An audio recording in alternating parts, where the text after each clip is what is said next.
welcome. You are listening to The Truth Tank. As always, I'm your host, The Tank. This is episode 6 of The Truth Tank. If you're liking The Truth Tank, there's a couple of things you can do to help the show. You can subscribe to The Truth Tank on iTunes, Podbean, Google, or any of your podcast providers. Join the Facebook group, like and share posts, share episode updates, released episodes. It would really help me out if you can share them around social media, Facebook, Instagram, whatever. That will really help the show grow and expand the audience. I said on the last show that this episode was going to be an historical one. So, without further ado, let's get into tonight's show. This is the first historical-based episode of The Truth Tank, so I hope you all enjoy it. Tonight's show, we are going back in time to the jungles of Central America. This is part 1 of a 3-part series. We will be looking at the Mayan Calendar. So whether you've heard about the Mayan Calendar before or you only know it from pop culture and the 2012 bullshit, this will be a pretty eye-opening series. It's going to be pretty factual, a bit theoretical. We're going to be looking at all the options. We're going to be looking at all the angles about the Mayan Calendar. So the first part's going to be the background, what it is, how it works, a couple of theories thrown in there. In episode 2 and 3, we'll be looking at further theories for the calendar and a bit more background into the Mayan culture and to why they were so obsessed with tracking time and counting down. And alright, so without further ado, let's get into tonight's show. This is episode 7, the Mayan Calendar 2012 in retrospect.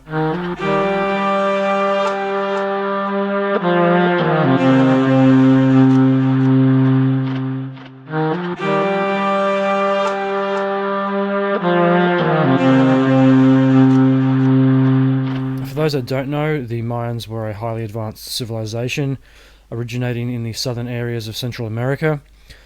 Today, the Mayan culture spans 5 Central American countries, including southern Mexico, Guatemala, Belize, and the western areas of Honduras and El Salvador. So as I mentioned before, this episode is specifically going to focus on the Mayan calendar, as the calendar itself is a massive and very confusing subject to cover. I think the Aztecs and the Mayans need to be looked at separately, even though they inhabited roughly the same country. They're two huge, massive subjects. But for now, let's cast our minds back to the past, and without further delay, let's get into it.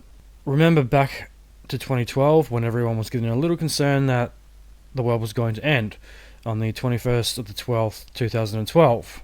It's alright if you're getting a little nervous. You can admit it. I mean, even I had a plan if shit hit the fan. I had a bug-out bag ready, waiting by my door on the 21st of December, just in case if anything happened. I had hoarded supplies, tools, food, etc. I was ready for the end. I half thought something might happen, half thought it was just another day. At the same time, I thought I don't want to be the guy who says nothing, or says, oh, nothing's going to happen, and then get left red-faced if something actually did happen. Failing to plan is planning to fail. I didn't expect anything too dramatic to happen. I wasn't expecting the world to just crack in half or be mass disasters around the world.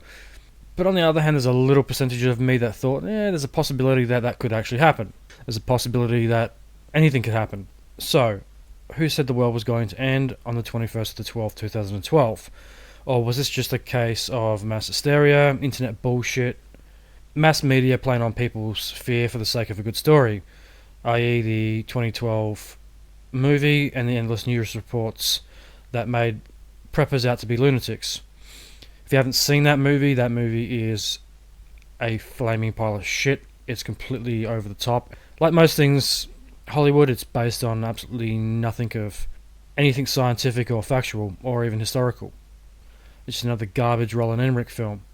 Did archaeologists and historians misinterpret or just simply get their information wrong in regards to the Mayan calendar and the countdown to 2012? Was this mistranslated on a artifact or in any of the literature that's been left behind? Or did they just simply get it wrong, or some far corner of the internet comes up with a theory they've seen that, oh look, the Mayan calendar runs out on the 21st to 12th, 2012. Oh, there must be something to it. 21/12/2012. Or is it just people looking into simple patterns that occur every day but are trying to make something more out of it? To make matters more complex, there is not much information available to what the Mayans predicted would happen. Most experts can only theorize and debate as to the outcome of the Mayan predictions, which, like most archaeologists and historians, none of them can really be put in the same room to agree on anything.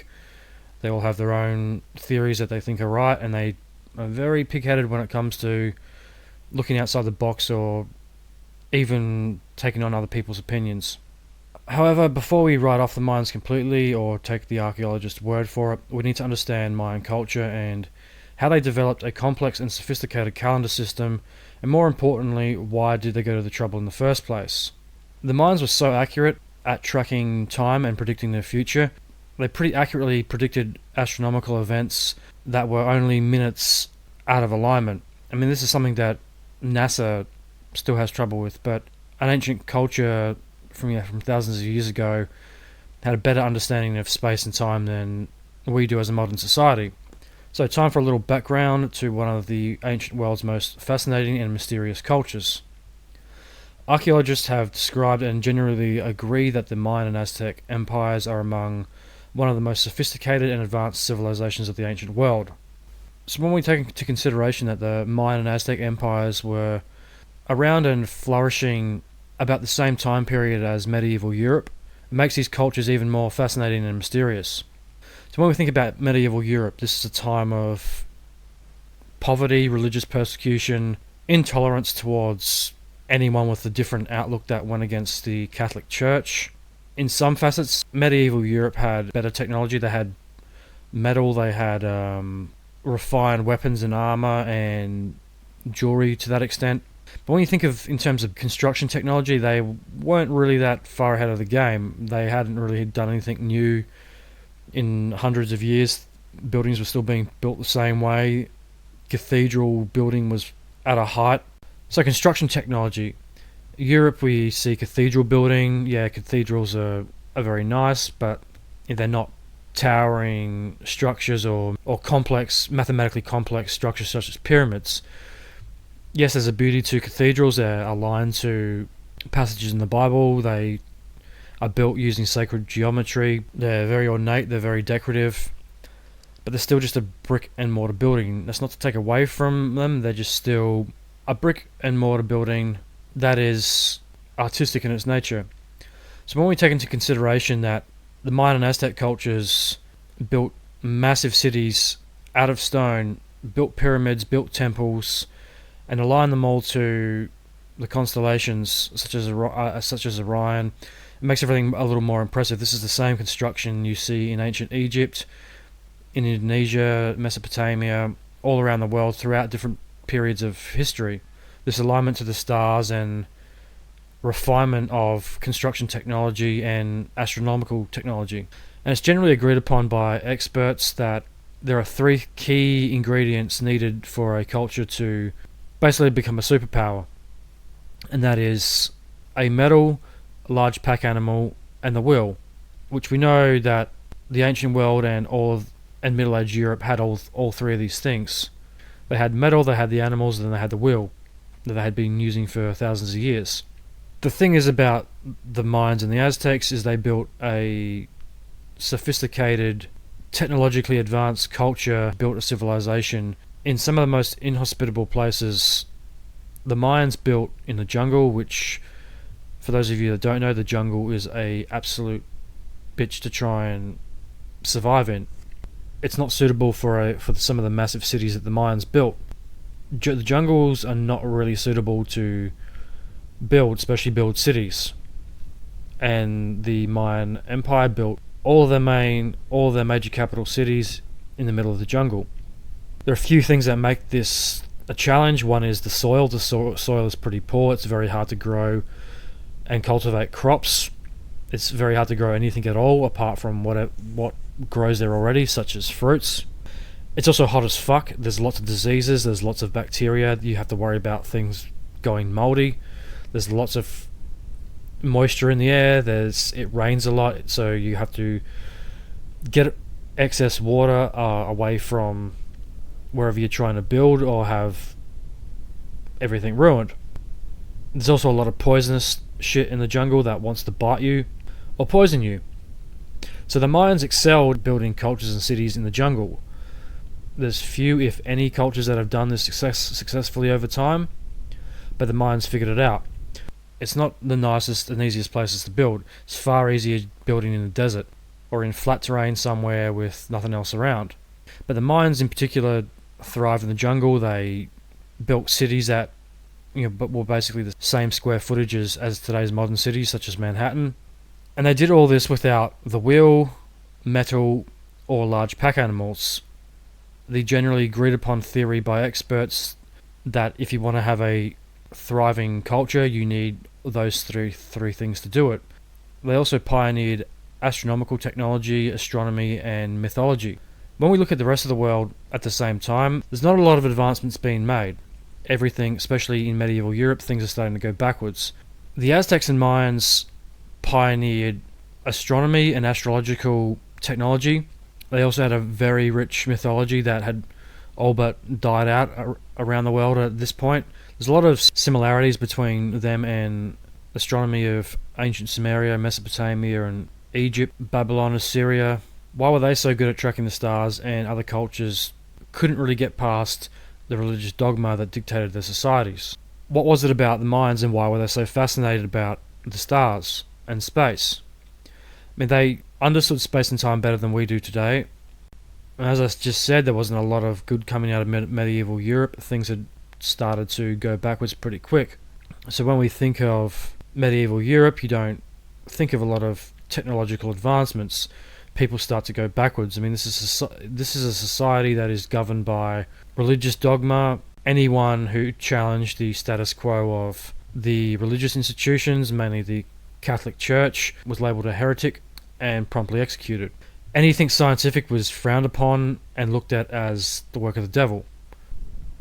A lot of the great minds of this time who challenged the church and looked at things scientifically or were to pioneer science and astronomy were looked on as devil worshippers. Astronomical technology in medieval Europe was going nowhere. It was governed by religious dogma. With that mindset, there was not a lot of technological advancement, nor could it, because if that's the way your society thinks, that's going to govern the way you live until you basically reach a point of enlightenment. This is a time where anything that could pioneer a society culturally or scientifically was frowned upon. You had to do this very carefully or very secretively. That's getting off point. So the Mayan and Aztec cultures flourished. They pioneered astronomy, astrology in ways that hadn't been seen really right up until the 19th century. So the Mayans were building observatories in the jungle that were as good as some of the observatories we had today, and that weren't really pioneered until the 19th century. They also understood space and time better than anyone else that's really come before them. It wasn't really till the 20th century that we really started to understand space and time and what the cosmos was all about, and especially when you look at their ability to track astronomical events, this wasn't even at all possible until the invention of the telescope and observatories in really the early 19th century. So the first Mesoamericans are believed to have entered the Americas when around 21,000 BC, or so the story goes, but that's a subject for another day. As this podcast evolves, I will be getting more into the mysterious world of alternative history. That's neither here nor there. So 21 BC, aka the pre-classical period. We'll use that as a starting date. Whether you believe it or not, I'm not convinced that some of these groups were the first in the Americas. But as I said, that's a subject for a later show. So 21 BC is the accepted date for the first Mesoamerican peoples, which are believed to be hunter-gatherers.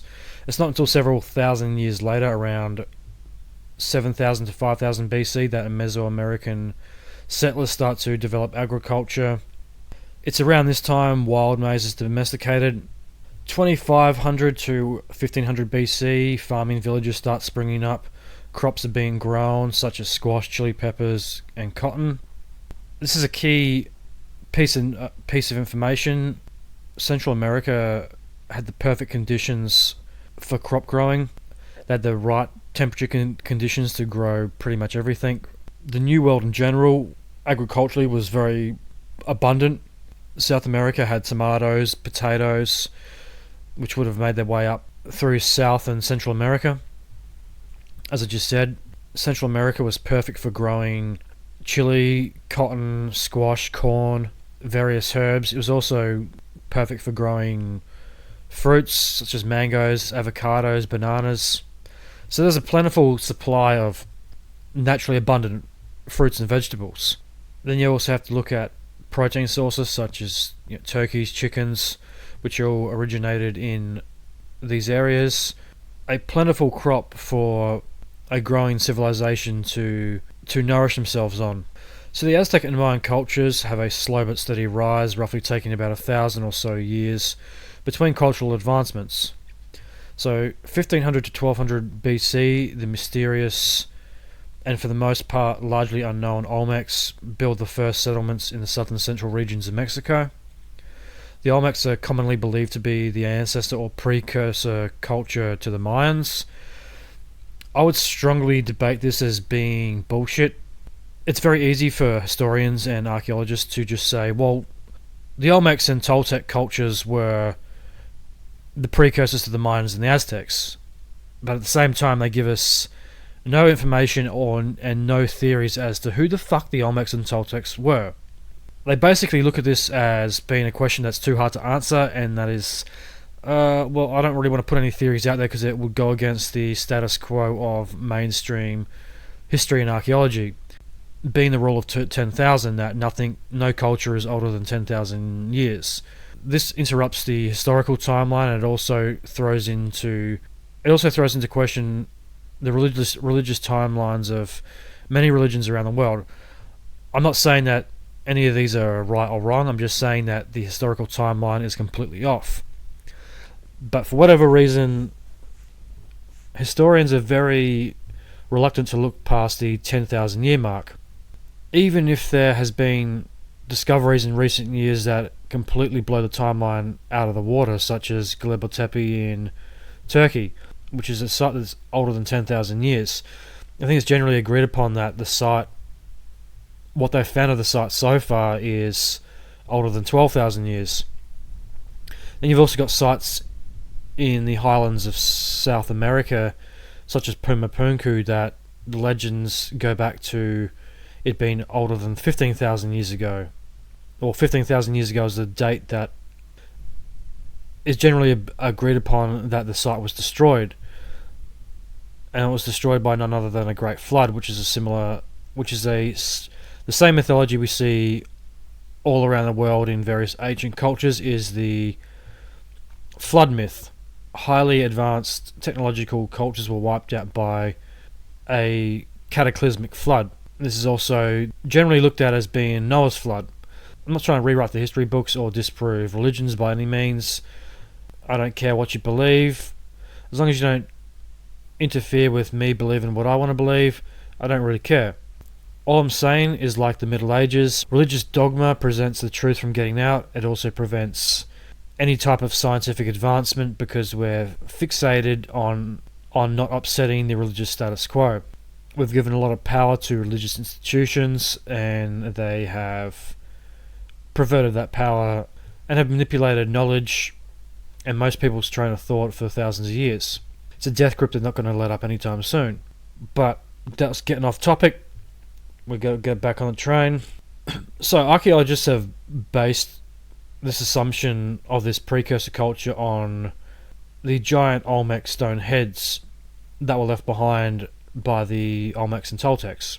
So they generally believe that the Olmecs and Toltecs were the precursors to the Mayans and Aztecs, but as I just said, they give us little information and basically no new theories onto who these people actually were. They're a very mysterious group of people that disappear as quickly as they appear. So the giant Olmec stone heads give us a few clues as to who the Olmecs were. There are some striking differences between the Mayan and the Olmecs just based on the portrayal of these stone heads. So what I mean by the Olmecs give us a few clues on to who they actually were. And if you don't know what the Olmec stone heads are, I encourage you to Google it and do a little bit of research on it. when you look at typical portrayal of the Mayan and Aztec people in art and their ancestors today, they do not look anything like the Olmec stone heads. That's not to say they are the same. They could be the same people. They could have come from there, but my bullshit meter is kind of in the red at this point. The shape of the face is completely different to Mayans. The stone heads also appear to be wearing helmets. They also have cornrowed or dreadlocked hair, which is a style of hair that you don't really see in Mesoamerica. The shape of the face is very round, very full. The Mayans typically had high cheekbones and a very distinctive eyes and nose, which is completely different to the depictions of the Olmec heads. The Olmec heads look very African in their appearance, or sub-Saharan African. This assumption is based on the hair, the African features. They have very Africanized eyes, nose, and lips. And this is not a racist thing. This is what the facts are telling us in stone, that these people do not look like Mesoamericans. So, if the Olmecs are from Africa, how did they get there? Does this suggest that there was an highly advanced ancient culture before the Mesoamericans? That's entirely possible. Were the Africans more advanced than what basically all 19th century and mainstream historians give them credit for? I think so. If they did originate from Africa, they were a seafaring culture. There should really be a DNA study done on the people that still live in the region. This could give us some new insights into who they actually were. The other thing is the helmets. The helmets are very weird, and I'm pretty sure that no archaeological evidence has ever found helmets in Africa that look like this. So what was the purpose of the helmets? Or were they helmets at all? Were they, well, if we want to look at this from the ancient alien perspective, were they even African? Were they aliens? Were there some type of breathing helmet or apparatus? Or were they just simply an advanced African culture that we don't know anything about? The choice is yours on that one. You got highly advanced ancestors we don't know anything about, or a highly advanced extraterrestrial species that we don't know anything about. Whatever option you choose is based on the evidence left behind, i.e. the stone heads. This is also something that has never really been looked at by mainstream historians or archaeologists. They just accept that this culture was there and this is where the Mayans came from. This is the genesis point. The Mayans and Aztecs came from the Olmecs, but they don't give us much information or any theories on who the Olmecs or Toltecs fucking were, which makes dealing with anything historical very frustrating because you're dealing with a very narrow mindset. So as I said, the features on the heads are very Africanized in appearance. Some of the stones have earrings and jewelry, which is very distinctive. It's also not found in Mesoamerica. The other key thing about the Olmec heads is that they all look different. They don't look like they've just carved a generic pattern for the face. They all look like they've generally been carved by something they've either seen or experienced. They're also very different heights. They're pretty big. I think from memory they're about 8 to 9 feet tall. It could be taller, but some of them are also smaller. And some of them have been found completely buried, which brings up another question as why bury them? Or whether was this naturally occurring by earthquakes or time, or were they deliberately put there? All questions for another day, so let's get back on, let's plow ahead. So the Mayan development really starts to pick up around the year 1000 BC, to the point that every 1 to 200 years, major cultural advancements are achieved. The earliest development of a calendar starts to occur around the year 36 BC, with the pre-Maya long count inscriptions being carved in Chiapa de Corzo, or modern-day Chiapas. I'm pretty sure I butchered that name. Apologies to anyone living in that region or who knows how to pronounce that word. So the classic period begins around the year AD 250 to 900. This is the time that most people think of when it comes to the Mayans. the pyramid building, the giant cities in the jungle. So this is a time of expansion and building, with many of the Mayan city-states experiencing technological and artistic heights. So the rest of the millennia sees a lot of up and downs for many of the lowland Maya tribes.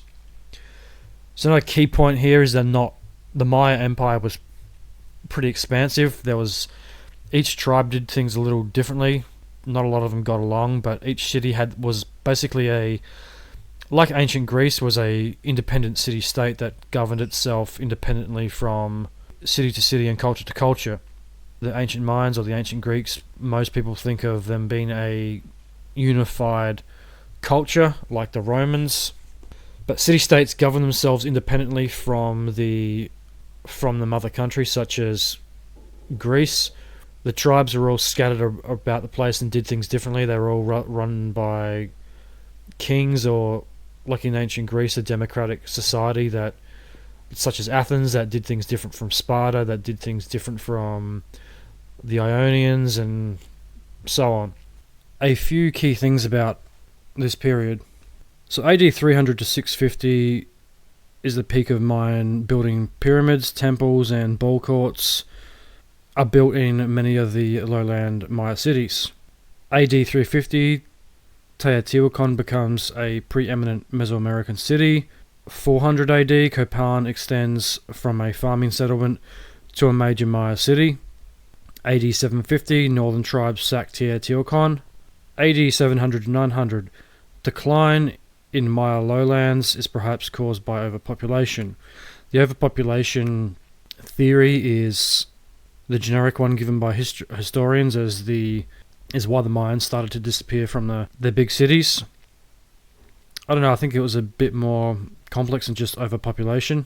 We'd have a bit more evidence for it, I think. It's just the archaeologists and historians putting a blanket theory over things that they just don't really want to look into, or they can't explain, or they can't explain outside the box, and they might upset. So AD 799, the last stele is carved in Palenque. AD 820, the last dated stele is put up in Copan. A stele is a inscribed piece of stone that is usually put up in a public space, such as where the date of the 21st of December 2012 was originally found, but more on that later. 850 to 950, a lot of Maya centers in Guatemala and Mexico are abandoned.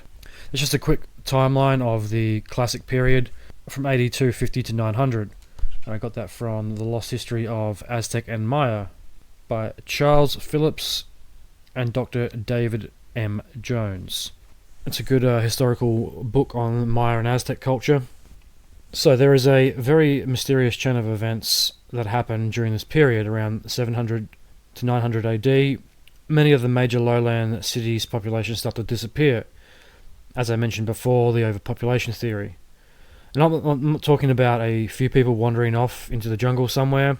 I'm talking about entire city populations seamlessly vanish overnight. This is based on archaeological finds and a few vague records that survived the Spanish genocide that happened in the post-classical period. All the lowland cities disappear before the Spanish invasion. Spanish texts make mention of Maya peoples living in the surrounding areas outside of the major city centers. So this is an article on the Maya I found on history.com, and this section is entitled Mysterious Decline of the Maya. This is the generally accepted theory of what happened to the Mayans. So the article reads, from the late 8th through the end of the 9th century, something unknown happened to shake the Maya civilization to its foundations. One by one, the classic cities in the southern lowlands were abandoned, and by AD 900, Maya civilization in that region had collapsed. The reason for this mysterious decline is unknown, though scholars have developed several competing theories. Some believe that the 9th century the Maya had exhausted their environment around them to the point that they could no longer sustain a very large population. Other Maya scholars argue that constant warfare among competing city-states led to a complicated military, family by marriage and trade alliances between them to break down, along with the traditional system of dynastic power. As the stature of the holy lords diminished, their complex traditions of rituals and ceremonies dissolved into chaos.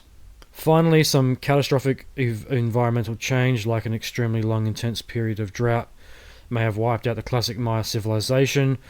Drought would have hit cities like Tikal, where rainwater was necessary for drinking as well as for crop irrigation, especially hard. All three of these factors, overpopulation and overuse of the land, endemic warfare and drought, may have played a part in the downfall of the Maya in the southern lowlands. In the highlands of the Yucatan, a few Mayan cities such as Chichen Itza, Oxmal and Mayapan continued to flourish in the post-classical period, AD 900 to 1500. By the time the Spanish invaders arrived, however, most Maya were living in the agricultural villages, their great cities buried under a layer of rainforest green. Descendants of the Maya still live in Central America, in modern-day Belize, Guatemala, Honduras, El Salvador, and parts of Mexico. The majority of them live in Guatemala, which is home to the Tikal National Park, the site of the ruins of the ancient city of Tikal. 60% of Guatemalans are of Mayan descent, as a article on history.com. So, all three of those factors could have easily contributed to the downfall of civilizations. Although, given that they were mainly in jungles, you wouldn't think water would be too much of an issue for them.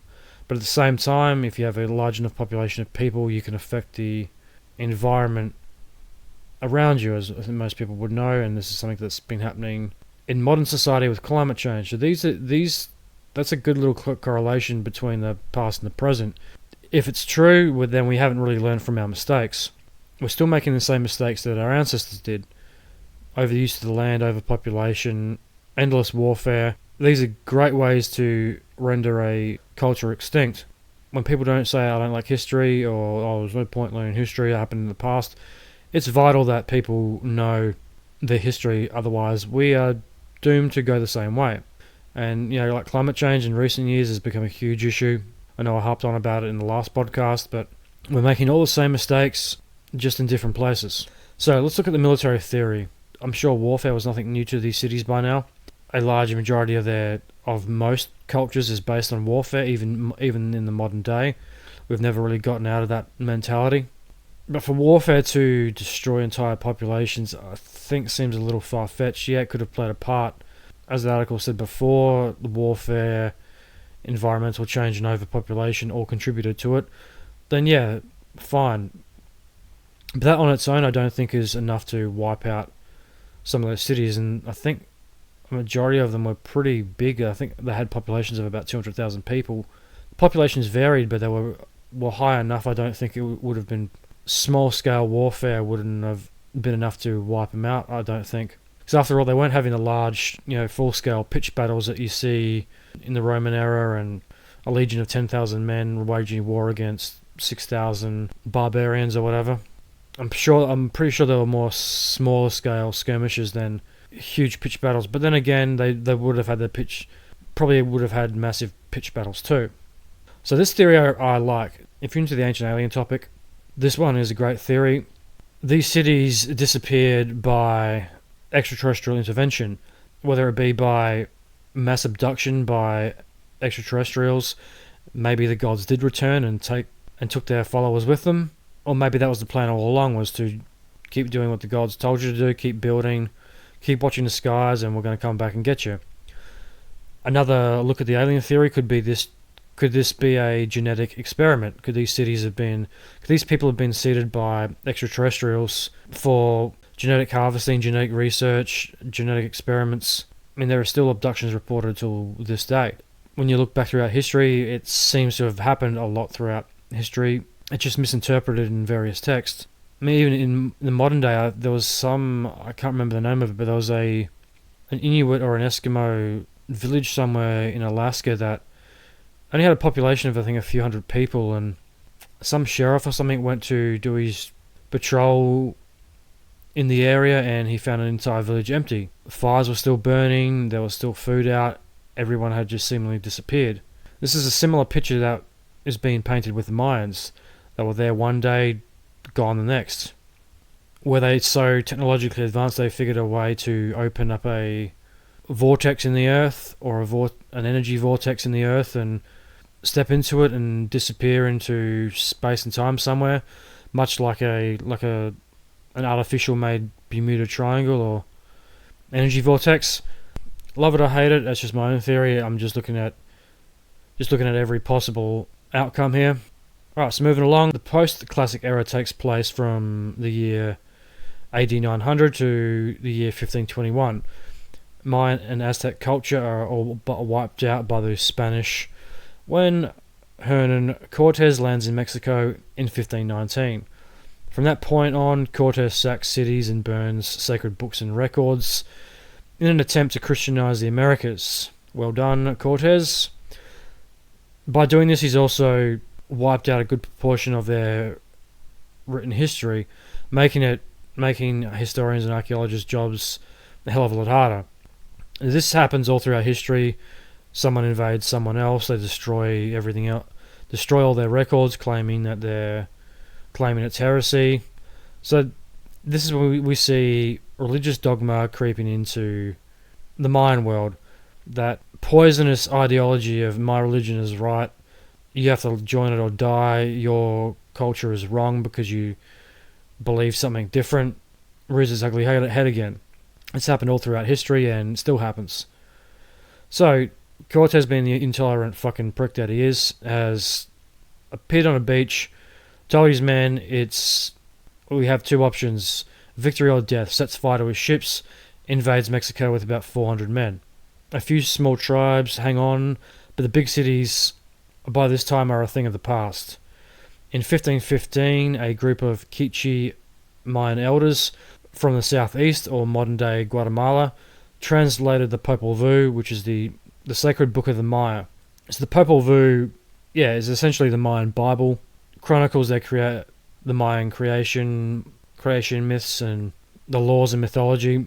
If that book had have been destroyed by the Spanish, we would know pretty much nothing about the Mayans. We would know nothing about Mayan culture or mythology. It would have been a complete travesty to the Mayans and to history. So a group of Quiche elders took it upon themselves to save these texts for future generations. The elders translated the sacred book in secret in an attempt to save it from being burned by the Spanish, who at the time were gathering all sacred and religious texts and mass burning them. Spanish friars thought they were the works of the devil and a perversion to Christianity. So as I said, they were trying to convert the entire population to Christianity, and Cortes brought his bishop with him, Bishop Diego de Holanda, who took it upon himself to purge Mayan religion and replace it with Christianity. He seems like a very open-minded and tolerant fellow. So the Quiche geniusly outwitted the Spanish by translating the Popol Vuh into the Roman alphabet. By doing that, they threw the Spanish off. They had no idea what it was, and they just thought it was nothing and left it. It probably never occurred to them that, this is a code, Roman alphabets were a code, and this is actually the Popol Vuh. It also never occurred to them that why did Quiche elders know about the Roman alphabet, and how did they translate it? I'm sure they knew about it, but that's not really elaborated on how they knew about the Roman alphabet, or where they got the knowledge from, or why they used the Roman alphabet. But it's a genius move. It worked. They saved the text for future generations. The Quiche elders and the Mayans must have thought that the Spanish were, figures from the underworld. They killed millions of people, burnt pretty much everything they could find. The quick thinking of the Quiche elders and other tribes that they managed to preserve the history of their culture for future generations. That is a quick rundown of Mesoamerican history. So, what is so unique and interesting about the Mayan calendar? I think most people think of the Mayan calendar as a physical device sitting in a pyramid in a jungle somewhere, and maybe that is true. There would have been an actual mechanical calendar in use. After all, we know what it looks like and how it worked and operated. So it stands to reason there were several mechanical calendars in operation. Was the wheel inside a wheel, was that just a visualization for how it would have worked? It's very hard to tell, because I don't think they've ever found a mechanical calendar. Historians know about roughly what the Mayan calendar looked like. They must have found some writing or something in a book somewhere that described exactly how it worked. It stands to reason that there could have been several mechanical calendars in operation, or at least some form of blueprint, whether it be physical or instructional, in the recording and measuring of time. So, question time. Who designed it? Who taught the Mayans? What was its inception? Why did they account for such long periods of time, and why? So were the Mayans counting on the gods coming back? Is this why they accounted for such a long period of time? So the Mayan calendar was essentially a complex and precise way to accurately measure time. It also was used to predict and plan future cycles with mathematical efficiency. The Mayan calendar was a combination of 3 separate calendars, consisting of cycles or periods of time, working in a cyclical way. It may come as a surprise to some, but the Mayans didn't invent the calendar. Similar calendar systems were in use right throughout Mesoamerica, and they are still in use in many parts of Central America to this day. I know in the Guatemalan highlands, they still use the calendar on a daily basis. So if it ain't broke, don't fix it. However, this does not take away from the achievements of the Maya. Over time, they refined, added, and improved. So combining the 3 main systems and the processes created what we know today as the Mayan calendar. So by refining systems that worked, they got to what we know as the Mayan calendar. When you look at Mayan culture, it was governed by a few things: time, maths, astronomy, and mythology. These 4 things all played a key part of Mayan culture and development. Their mythology was synonymous with, like most cultures, reality, but it was also synonymous with the cycles of time the calendar predicted. It was what mythology and astronomy were one and the same to the Mayans. So let's pause for a sec. The Mayans weren't the only ancient cultures to use complex calendar systems. Most advanced cultures had their own calendars and cycles. This goes back right to the beginnings of civilization. So here's a bit of a knowledge bomb for you. The mythology of the Mesopotamians and the Egyptians is very similar. We have a similar pantheon of gods and deities. The calendars are based on lunar and solar cycles, as well as astronomical alignments with the constellations. Most famously, Orion. Orion is a recurring theme with ancient cultures. It's just because it stands out in the night sky? I don't think so. I think it's a bit more mysterious than that. Or did something come from the Orion system that taught our ancient ancestors what was what and how to do things? I think that's probably more like it, because they always describe the gods as coming from the Pleiades system, which is located in the constellation of Orion, more specifically Orion's belt. So the thing we have to understand is that ancient cultures' mythology and astronomy was virtually tied together. The Egyptians and Mesopotamians viewed it the same way as the Mayans did. They tracked the skies, they tracked astronomical events and alignments, so they could predict when the gods would come back. Mythology was synonymous with reality to ancient cultures. Today we look at it as fantasy and just stories. We don't take it as reality, but they were generally looking for something. They were watching this. All our ancient cultures were sky watchers. We've kind of lost contact with this. We're more concerned with looking at our phone screens than looking at the sky. But our ancestors watched the sky very closely. Was this because they were anticipating on something coming back? Were they watching for the god's return? Their mythology and reality was one and the same. All these cultures' calendars are based on the lunar solar movements. They also account for leap years. The Gregorian calendar also falls into this pattern, which, as everyone knows, is what a majority of modern day calendars are based upon. Alright, moving along, let's look at the 3 separate calendar systems of the Mayan calendar. So the way it works is you take the 2 existing calendar systems, combine them together to get the long count calendar, which is the one that accounts for the massive amounts of time, which is the one that gave us the date of the 21st of the 12th, 2012. Right, time for some background on the 3 calendars that make up the Mayan calendar. The Mayan calendar, as we know it, is comprised of 3 separate calendar systems. Each of these calendar systems are made up of differing lengths and used for different purposes, such as crop planting, the most obvious purpose being for the tracking and accounting for of days. if we didn't track the days, I think we'd be fucked. More importantly than just tracking days and years was the tracking of celestial events, which I'll expand a bit on the next podcast. So if you're down with the ancient alien theory like I am, this looks to me like they were anticipating someone or something's return. The return of the gods. To me, this is a logical idea to throw out there. After all, why go to the time and effort in creating the thing if it did not have a specific purpose? The daily life of the average Maya would have been more than likely pretty busy, which is another recurring thing throughout history that's never changed. People have always been pretty busy. If you believe that ancient cultures built temples and cities with a few tools and their bare hands only, this wouldn't leave a lot of time for much else, such as cooking, cleaning, domestic duties, trying not to get killed by an invading army or invading horde, try not to upset the ruling class and be killed, try not to get put to death for a simple crime or anything else, try not to die horribly by a curable disease, or be mauled to death by a pack of wild animals walking home.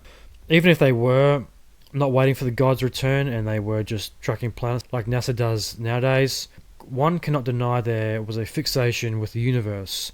Most ancient cultures had a fixation and a deep understanding of the cosmos that rivals our understanding of space and time.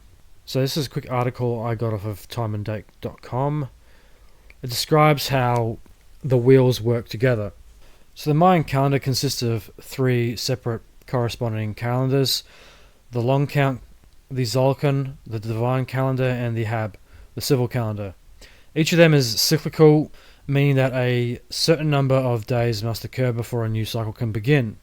The 3 calendars are simultaneously. The Zolkin and the Hab identify the days, but not the years. The long count date comes first, then the Zolkin date, and last the Hab date. A typical Mayan date would read 13.0.0.0.0 is the long count date, 4 Ahu is the Zolkin date, and 8 Q is the Hab date. Bit of knowledge for you.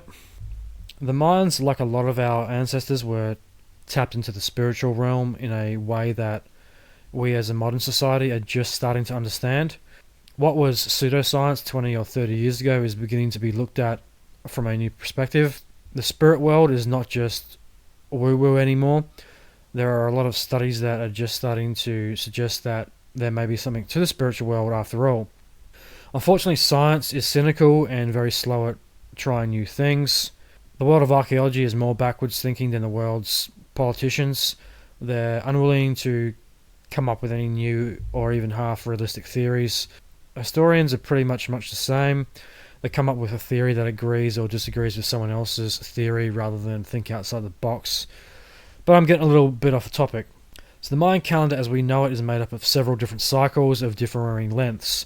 The first cycle or calendar is called the Zolkin, which is made up of a 260-day cycle. The Mayans based a lot of their culture on what they saw occurring in the natural world. The Zolkin's 260 days is no different. The 260-day count emulated the incubation period of a pregnant woman, i.e. 260 days in the womb. By tracking the natural world, it allowed the Mayans to sync their culture and society in a way that very few ancient cultures have done successfully in the past. I mean, our modern day culture is horrifically bad at this. So cycles and time played a part in every facet of Mayan life, from when to plant crops to when to go to war to the planning of festivals and cultural events. What is really unique about the Zolkin's cycle, unlike our calendar, which revolves around the rotation of the sun, giving us the 365 days or 1 year cycle, the Zolkin combines a 20-day cycle made up of 20 day names. Day names is a reoccurring thing with the Mayan calendars. These are an extremely important part of making up the calendar and how it works. So each day has a name and a corresponding glyph or a hieroglyph to it. Some of the glyphs, which there are 19 in the Zolkin, some of the names and the glyphs are represented by animals or creatures or even colours.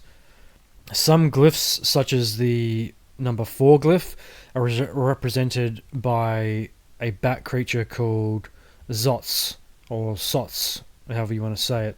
This bat creature is called the Kamazots, which is the death bat or bat god. There's a couple of ways to say it. I will just refer to him as Zots. So Zots is a fucking terrifying vampiric bat creature that has huge fangs, big ears, and an elephant trunk. So Zots, I'm pretty sure, is a deity or a god of the underworld. In Mayan culture, he is related to the night, death, and sacrifice, which makes him even more scarier. So the bat is interesting. He, being a god of the underworld, I think he's one of the main deities that guards the underworld, that plays a pretty big role in the Popol Vuh, in one of the stories in the Popol Vuh, where the hero twins embark on a journey to the underworld to save someone, or to have an objective they've had to complete, and I think they had to go past him and all of these bats underground. So this makes sense. So underground, bats live underground, so it stands to reason a bat god would be the guardian of the underworld. So similar deities in other religions are... So the bat, or this bat god, is a reoccurring deity that appears in many other cultures and religions. He's usually associated with a demon, I think, in Christianity. It's also curious that the bat in mythology usually is a bad omen or associated with fear or darkness. Just a bit of a thought. So the Tzolk'in takes 20-day names combined with 13 numbers in order to produce a sequence of 260 unique days. Going back to what I was saying before, the Tzolk'in's 260-day cycle is used in determining the times and dates of religious and ceremonial events, as well as the prediction of future events. So the days are numbered from 1 to 13, which repeat back to 1 after the 13th day has elapsed. The days are numbered from a sequence derived from a pre-existing list of 20-day names. Confused yet? If you're not, you will be by the end of this podcast. So the number 13 is a reoccurring number in Mayan culture. 1, 13, 7 all play a huge part in the Mayan calendar. So just before we get onto the second calendar, we're going to take a quick look at Mayan mathematics. Mayan mathematics are pretty complex. In particular, explicit zero. So the explicit zero in Mayan numerals is pretty important. Basically, explicit zero is the use of zero. So rather than count from 1, 2, 3, the Mayans count from 0 as the base number. Then after the 0 is completed, you go to the 1 and to the 2. I'm pretty sure that's what the explicit 0 means.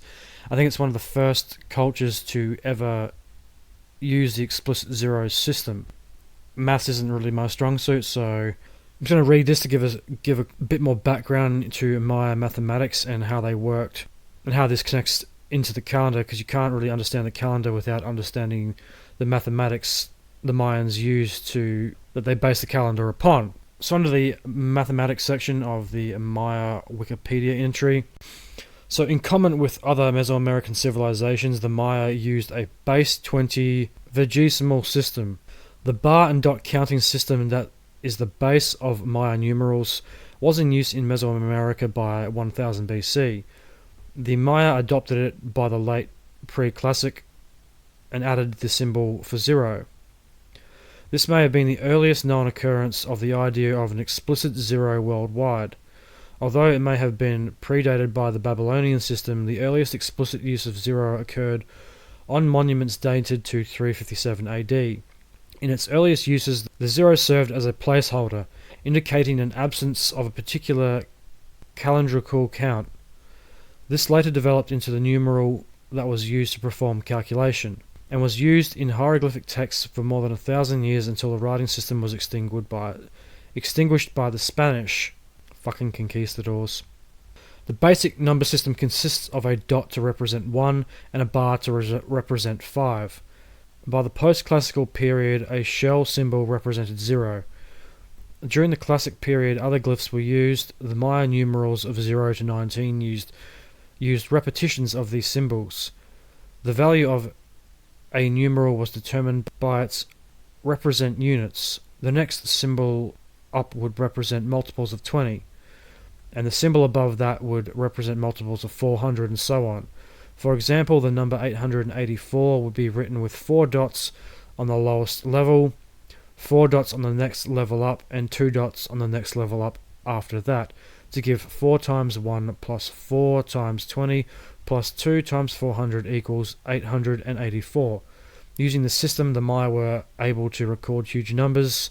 Simple addition could be performed by summing the dots and bars into 2 columns to give us the result in a third column.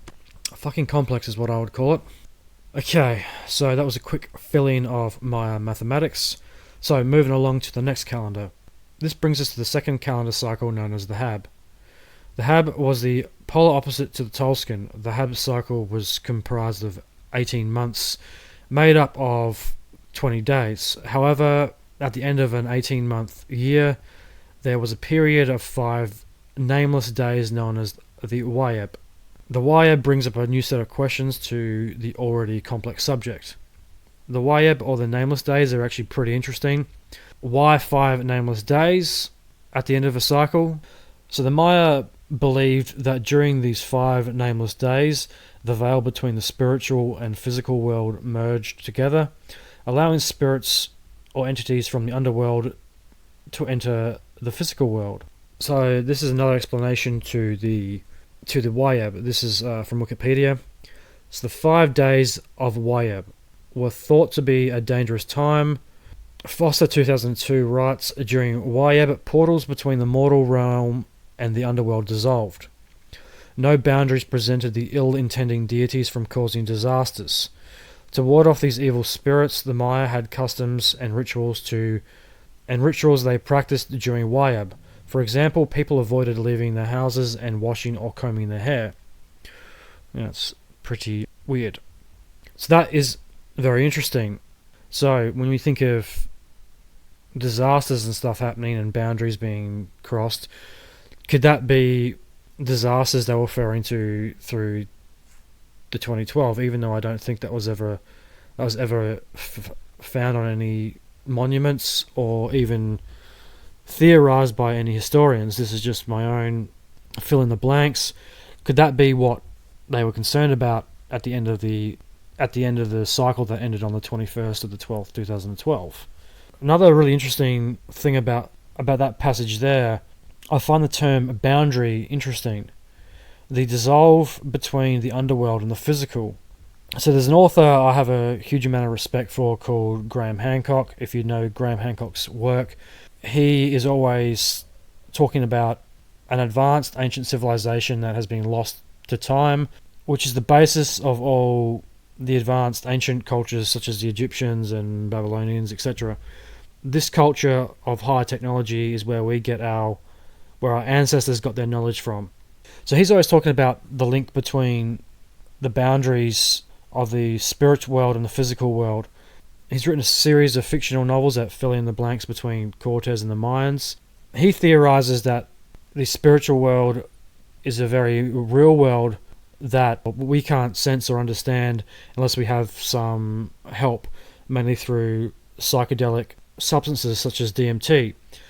Graham Hancock has theorized that the Mayan ruling elites, such as the king, the high priests, and other social elites, used hallucinogenic substances such as DMT as a way of communicating and accessing the entities or the deities that resided in the spiritual realm.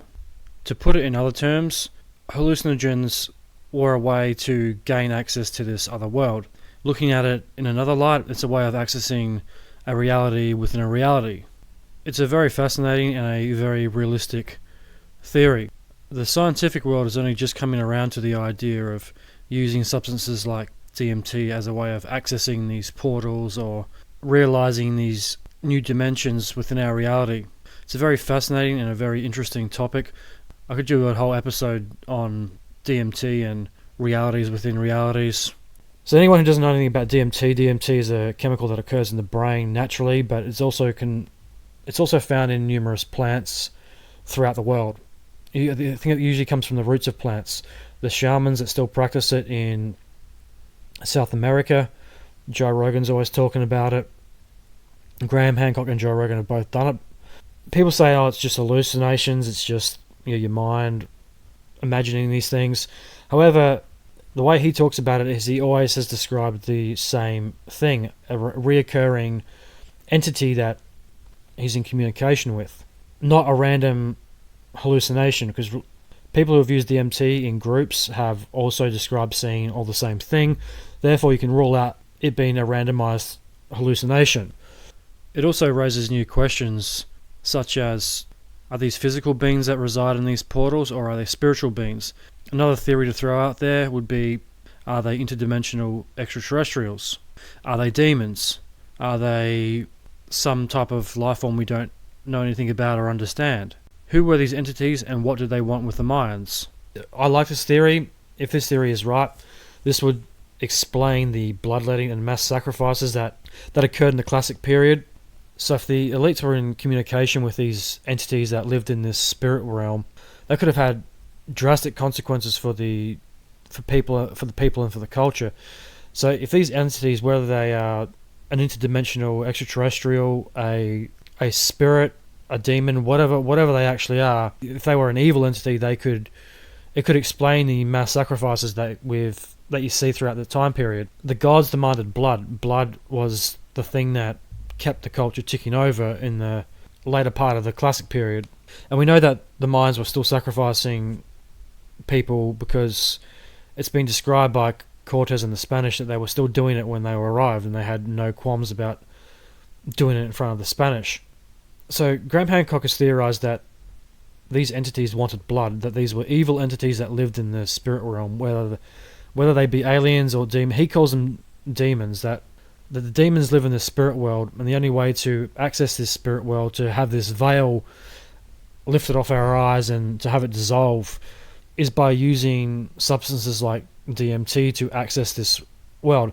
Now, it's not all bad. It's not all demons that live there. He's described that DMT allows these entities to show you your true self, and to show you what you need to work on in order to get to that next level of consciousness.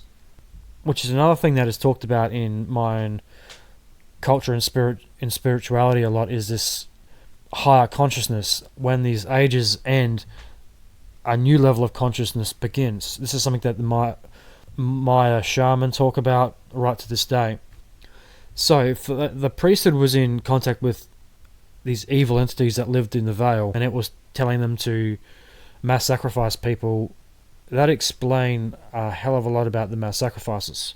On the other hand, it could also be seen as them wanting to appease the gods.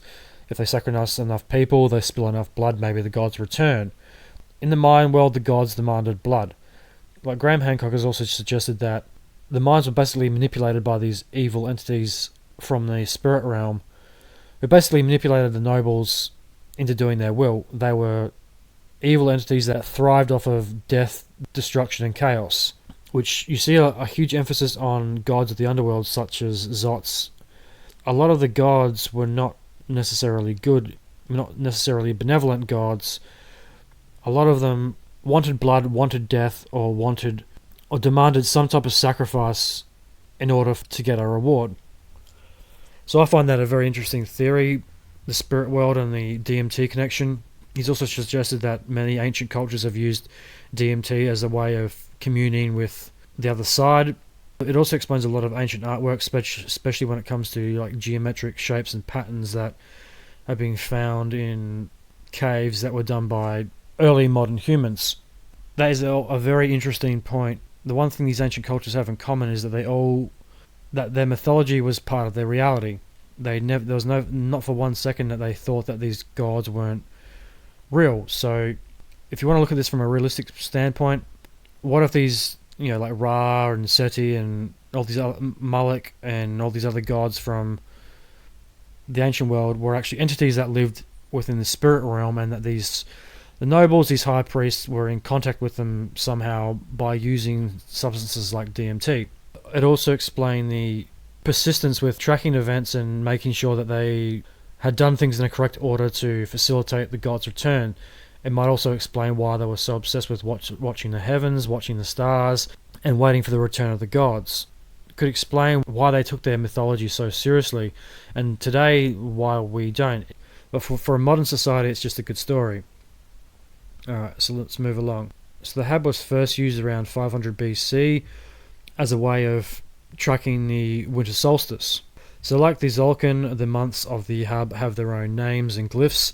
The only problem with this glyph system is they differ from region to region and have changed over the eras, which makes the consistency of the glyphs a bit harder. Our best source of these come from the Chilam Balim, one of the few surviving pre-Columbian texts. This text filled in some of the blanks of the glyph system and how it was used. Without that, it would have been even harder to try and decipher or to come up with a coherent answer to how this glyph system works. So this is where it gets even more confusing. I'm going to read a short description to the counting of the Hab days. So this is from Wikipedia.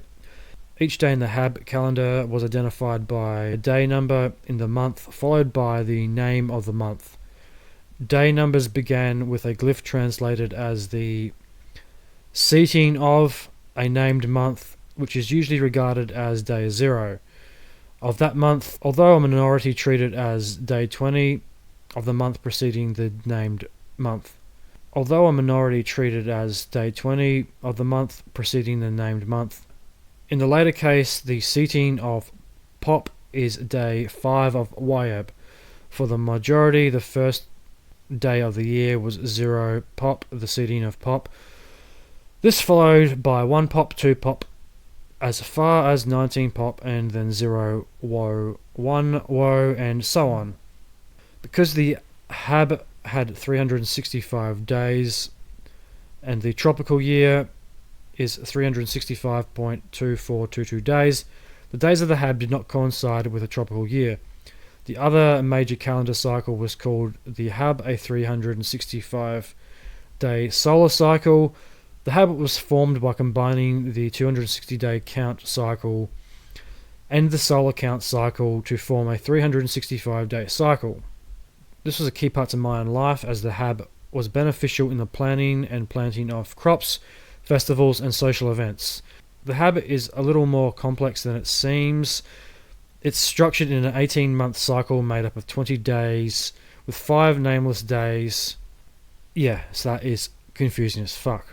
So the Hab is an 18-month cycle which has 5 nameless days at the end of the cycle, but it's also comprised of a 365-day solar cycle or count, which is more or less where we get our modern calendar from.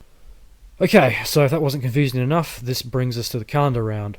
In order for a calendar round to reach its completion, it has to complete a 52 Hab year, or a 18,980 day cycle. I know it gets more confusing the deeper we go.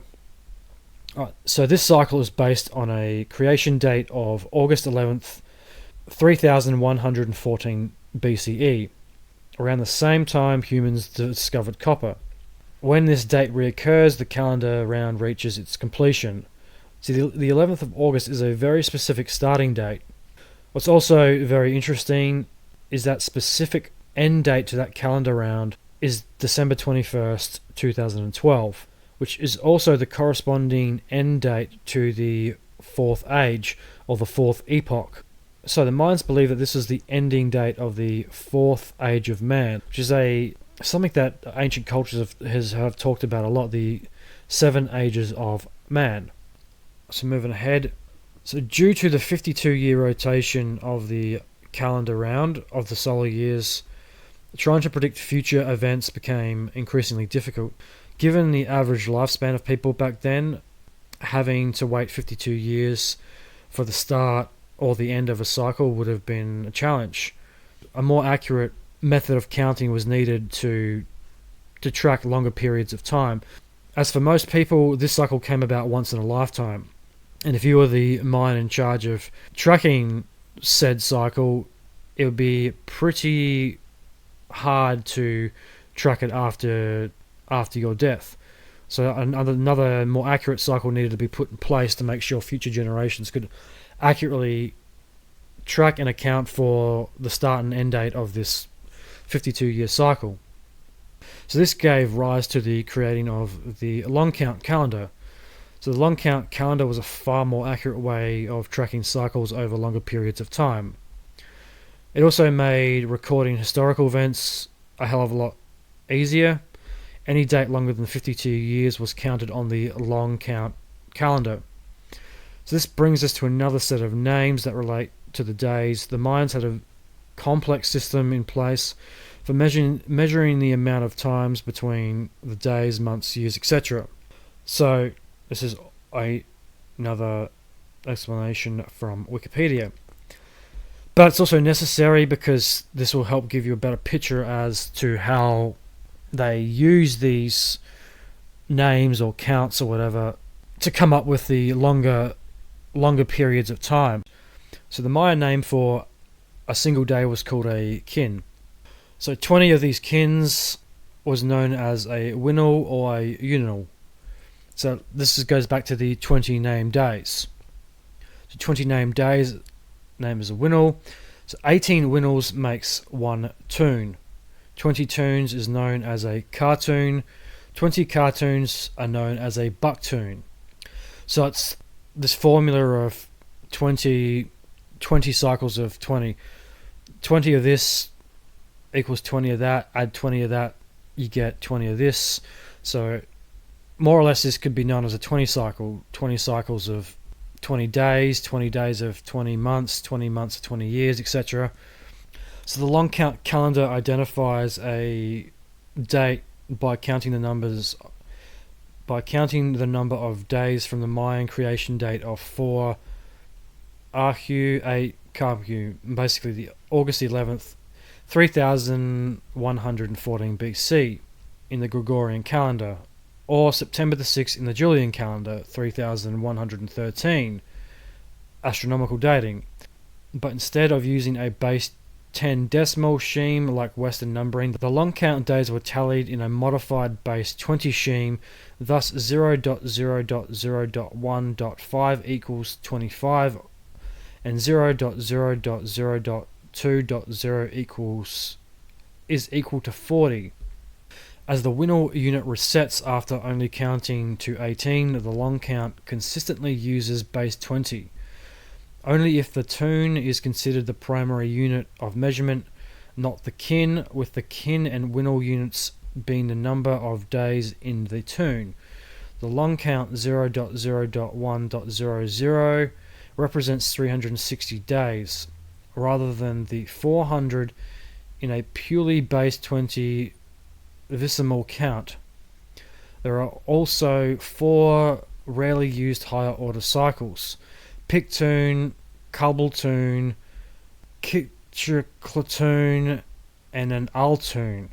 Since the long count dates are unambiguous, the long count was particularly well suited to use for monuments. The monumental inscriptions would not only include the 5 digits of the long count, but would also include the Zolkin characters followed by 2 hub characters.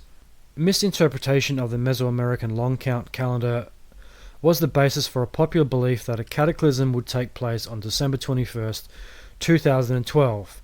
December 21st, 2012 was simply the day that the calendar went to the next bucktoon at long count 13.0.0.0.0, the date on which the calendar will go to the next Pictoon, a complete series of 20 bucktoons.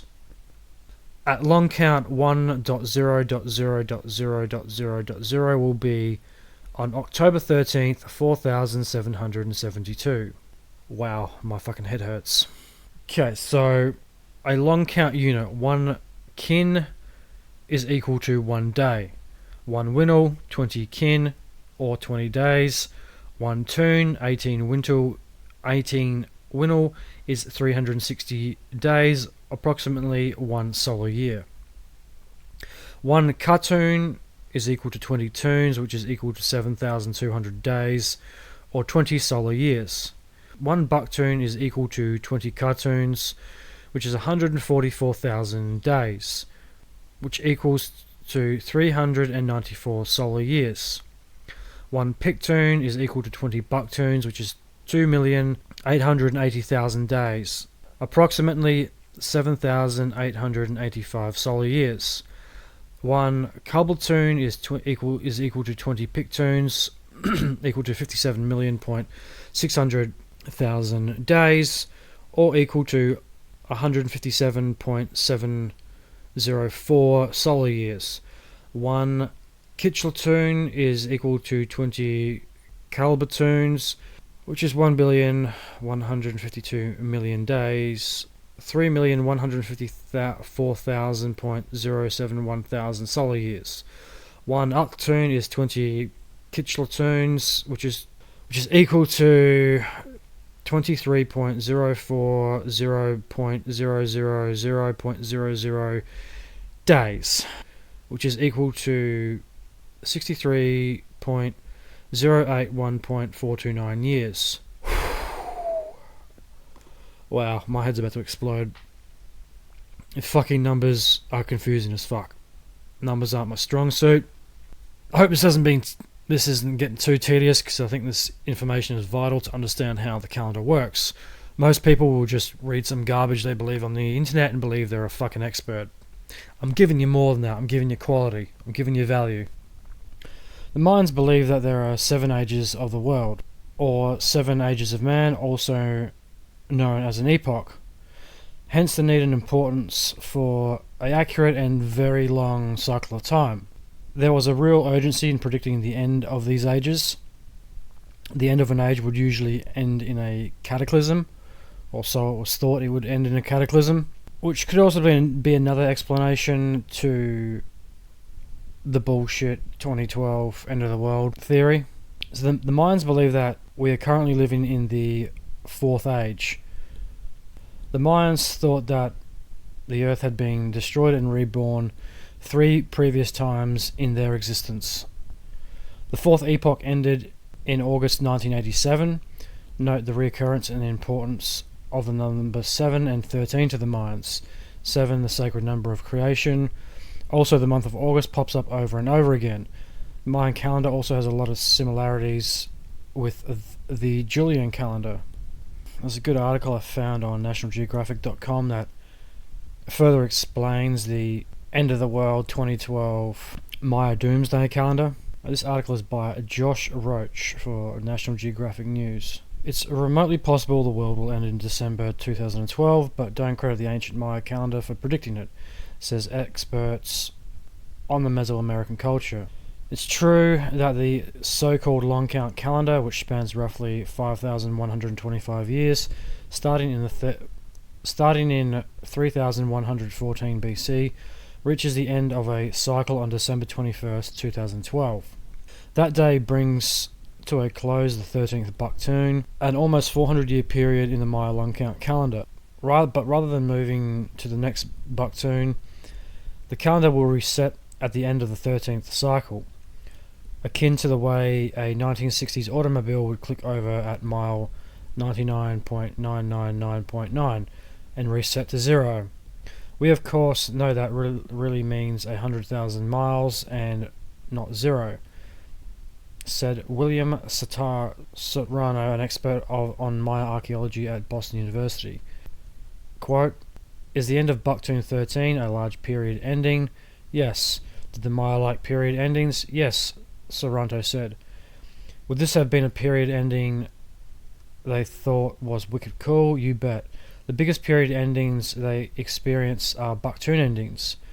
But was it predicted to be the end of the world? No, that's just us. Instead, for the Maya, the end of the long count represents the end of an old cycle and the beginning of a new one. According to Emiliana Galgala Mareta, the Chiapas State Division Director of Mexico's National Institute of Anthropology and History, it is like for the Chinese, this is the year of the rabbit, and the next year is going to the year of the dragon, and the next is going to be another animal in the calendar," Gagala said. Maya prophecy for end of the world. Written references to the end of Bakhtun 13 are few. In fact, most Maya scholars cite only one, a stone tablet at Monument 6 at the Tortuguera archaeological site in Mexico's Tabasco state. What exactly the tablet says, though, is a mystery because the glyphs in question are partially damaged. Pause for a second. Of course, the only inscription that explains what actually is predicted to happen is broken. Or was it broken deliberately so we would never know, or so we would never know the truth? Think about that. Nevertheless, scholars have taken several stabs at translations, the most prominent in 1996 by Brown University's Stephen Houston and the University of Texas at Austin's David Stewart. Houston and Stewart's initial interpretation indicated that a god will descend at the end of Bakhtun 13. See, I was right, the gods are going to return. What would happen next is uncertain, although the scholars suggested this might have been a prophecy of some sort. This 1996 analysis was picked up on many New Age websites, associated forum discussions, and even a few book chapters, as evidence that the Maya calendar had predicted the end of the world according to Stewart. Houston and Stewart, however, independently revisited the glyphs recently and concluded that the inscription may actually contain no prophetic statements about 2012 at all. Or maybe someone got to them. Maybe they knew the truth and they don't want to panic us. But considering it's 2019 and this happened years ago, it could have all just been a good story. Or maybe the timing was off. Maybe someone got something wrong. Maybe there's a miscalculation. Or maybe this is the first stage of the inevitable return of the gods or our eventual demise. Guess we'll never know.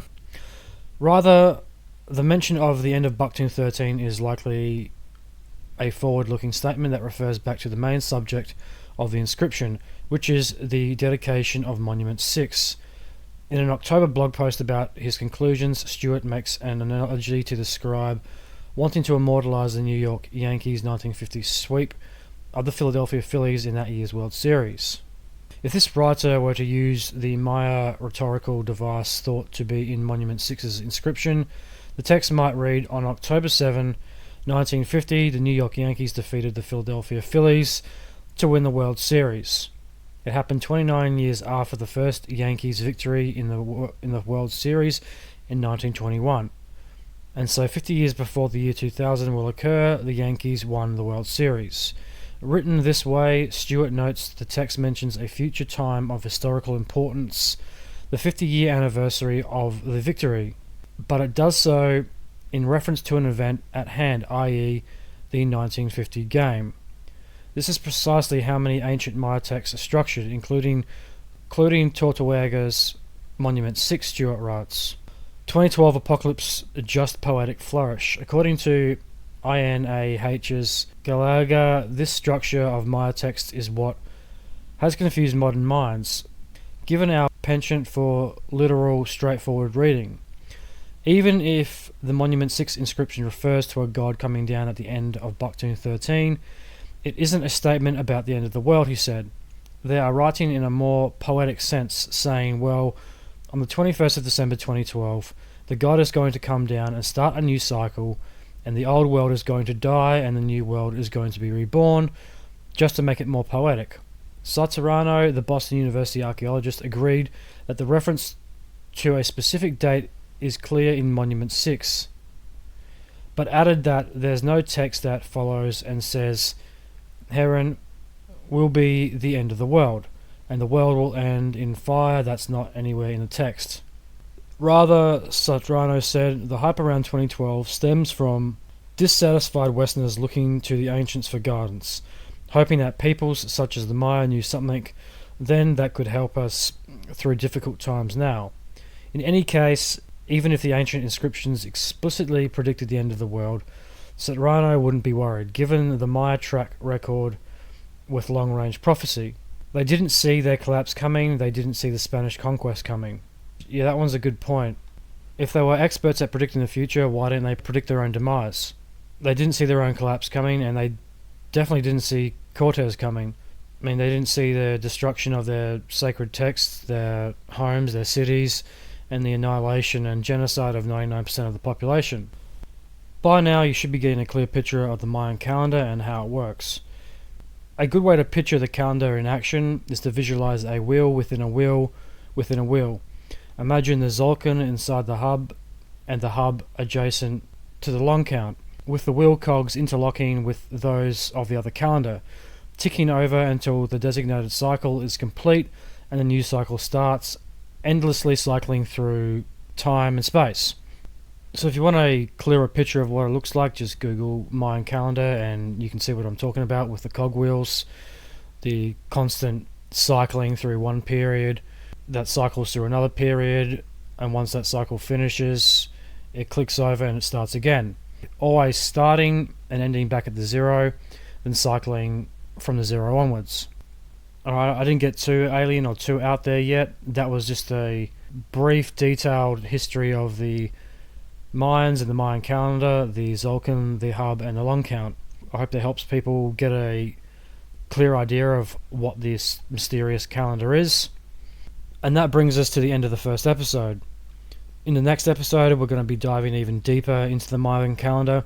We're going to be looking at various more theories, a lot of really out there theories. There's going to be a lot of ancient alien talks. We're going to be talking about the return of the gods. Who is the mysterious god that they were predicting that was going to return? I'll give you a hint, he's got a pretty cool name. We'll also be having a more in-depth look at the world ages and what they actually mean. We're going to be getting more into the spiritual stuff, some more Twilights of the Gods.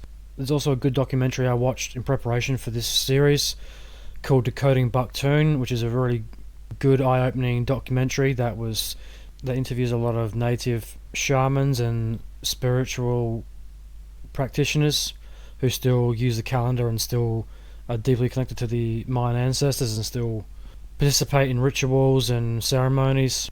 We're also going to be looking at the Mars and Venus connection. We're going to be looking deeper at space and planetary alignment. Also thrown in will be a bit more astrology and a bit more astrology and mythology and how that connects to the calendar and to the broader culture. But don't worry, there's going to be a lot of ancient aliens and ancient technological lost ancestors, a lot of that stuff thrown in there. They're going to be information-packed shows, so they'll be coming up in the next couple of weeks. I'm trying to get these episodes out as quickly as I can, but at the moment it's taking me about 3 to 4 weeks to produce an episode. I'm doing the best I can. I'm busy as fuck, so I appreciate everyone's patience. Right, that's the show. Thank you to everyone listening. If you want to support the show, there's a couple of things you can do. Like and follow the Facebook page. Subscribe to the Truth Tank on iTunes, Google, Podbean, whatever podcast player you use. I'd really appreciate it if you could take the time to leave reviews about the show. This would really help the show grow. Also share it around on your social media, share it with your friends, anyone you think that might like it. Alright, thank you again to everyone listening. Rate, review, share and subscribe. I'll see you all in the next show. I am the Tank, this is the Truth. You are listening to the Truth Tank. May the truth be with you.